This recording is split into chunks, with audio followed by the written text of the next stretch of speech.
There's only two sexes, male and female.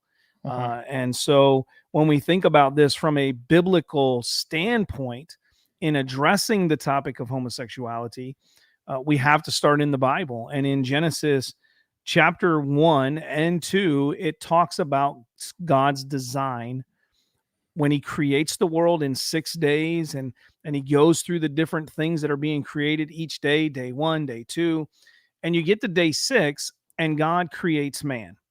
He forms man together out of the dust of the ground, and then he breathes life into the nostrils of man and creates a living soul, a living human being, right? And it's fascinating when we think about it. I know we've talked about creation before on other episodes of G220 Radio, but it's fascinating because Adam didn't grow up as a baby. He's a fully formed man in the garden that God creates out of the dust of the ground. And then he breathes this life into his nostrils, making him a living soul.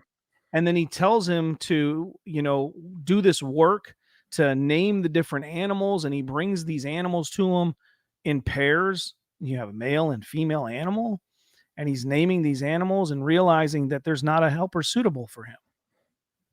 And so God causes him to go to sleep. And then through that, he takes from the rib of man and creates woman. And he brings these two together. And this is the first picture of God's ordaining of marriage in Scripture. And it's between a man and a woman. And that's foundational. We can't get away from that, because if we start adding in all these different genders and we start adding in these ideas and these thoughts, that it doesn't really matter if it's man with man or woman with woman in marriage, and it's contradicting the original intention of God in his creation.